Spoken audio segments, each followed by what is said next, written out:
The movie opens with an unbelievable twist when a newborn baby suddenly starts floating in the air. The story begins on a stormy night. A pregnant woman named Natalia is in labor. Her mother, Alina, rushes her to the hospital. Due to the late hour, very few staff are present and only one nurse helps with the delivery. But something extraordinary happens. The moment the baby is born, he begins to rise completely unaffected by gravity. Everyone is shocked. Natalia is confused, but Alina quickly realizes that this child is far from normal. Fearing how the world might react, the two women quietly leave the hospital with the floating baby. Back at home, Alina tells Natalia they must hide the child's condition from the world. They name the baby Oscar, but keeping him grounded becomes a challenge, literally. Oscar can't walk like other kids. He floats up to the ceiling if left alone. To keep him safe, his grandmother designs special belts and soft ceiling padding. He grows up confined inside the house, never allowed to step outside. Every day, Oscar watches other kids walk to school from behind the window.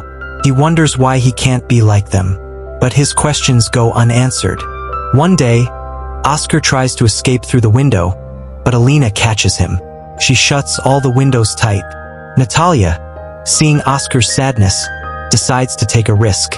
She brings home a heavy jacket filled with rocks. Oscar wears it so he can stay grounded, and for the first time, she takes him outside.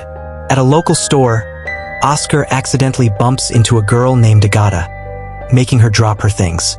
Irritated, she hands him some water bottles and tells him to deliver them to her home. Oscar refuses at first, but eventually agrees. When he returns the bottles, Agata grabs them from him, and Oscar starts to float. Shocked, she screams, "You're Superman!" Oscar begs for help. Agata quickly brings out a pink bag filled with stones.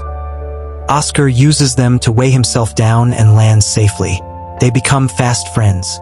Oscar makes her promise to keep his secret, and she agrees. But when he returns home, Natalia finds out he went outside. Oscar lies, saying he didn't tell anyone. Later, Natalia discovers Agata knows the truth. From that point on, Oscar isn't allowed to see her. Every time Agata visits, she's turned away. Neighbors grow suspicious and call the police. Authorities arrive and insist Oscar must attend school. Left with no choice, Natalia sends him.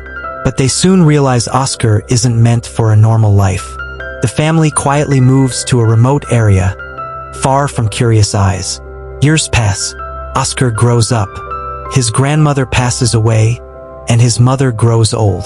He still keeps Agata's pink bag close, his only connection to the outside world. Eventually, Oscar decides to embrace who he is. He joins a magic show where he performs by floating in the air. The crowd is amazed. Soon, he becomes a viral sensation. An agent named David contacts him and Oscar signs with him. He's now known worldwide as the man without gravity. But over time, Oscar realizes he's just become entertainment for others. Documentaries are made about his mother and grandmother, distorting their truth. He feels betrayed. In one final act of defiance, he refuses to dress as an angel for a show and shouts, "I'm not an angel." He quits everything and disappears. He asks David to tell the world that the man without gravity is gone. His mother is heartbroken, but Oscar quietly leaves.